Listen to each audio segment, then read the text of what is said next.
okay?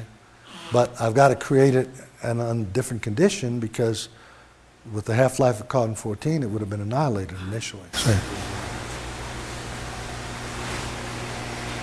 I have a question about the right-hand side of your equation is there. What's the basis for deciding which isotopes are coming out on the right? If you can't duplicate plasma conditions, what's the scientific basis for saying, for example, C12 and O18 are going to make neon 22 and the unstable beryllium 8? because the proton numbers and the mass numbers add up. Well, yeah, but why couldn't I go to potassium and hydrogen? And that would add up to 40 also. Well, I'm not saying you couldn't choose other routes, okay?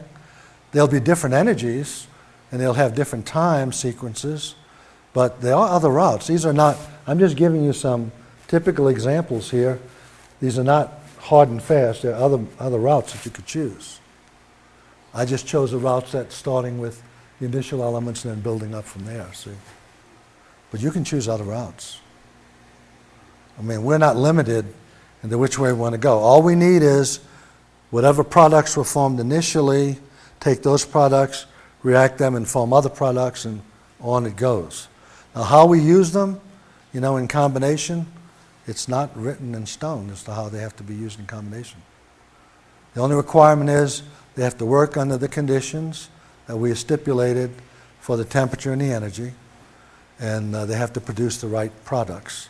And we have to maintain a mass balance so that we don't run out of material before we finish the periodic table. Well, I guess I'm not phrasing my question well.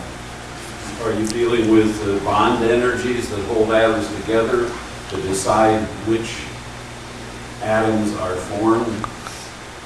Well, Are you saying that there's a whole spray of possible elements that are formed because there are certain stability rules that nuclear physicists usually apply? right. And those are isotope stability rules. Yeah. So we're saying that we're only focusing on the stable isotopes anyway.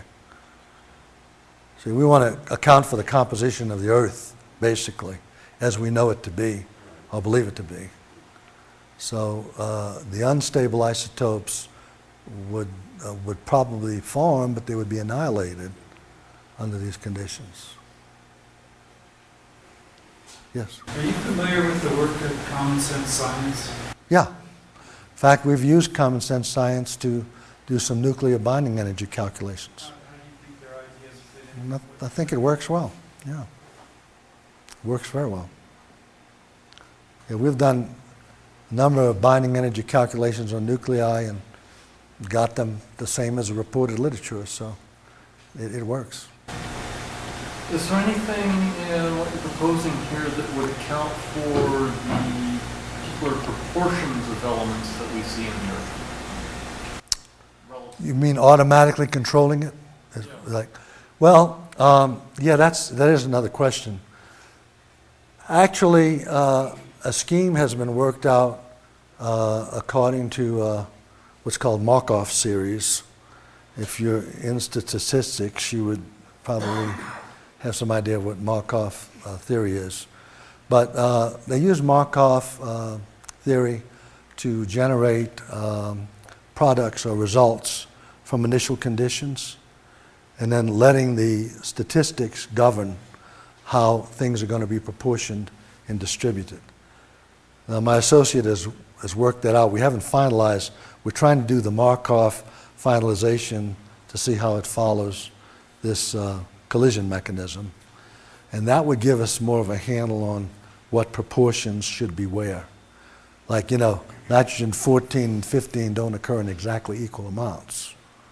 But we do know how much they are supposed to be, you know, and so on. So Markov would help us maybe being able to predict that to some extent.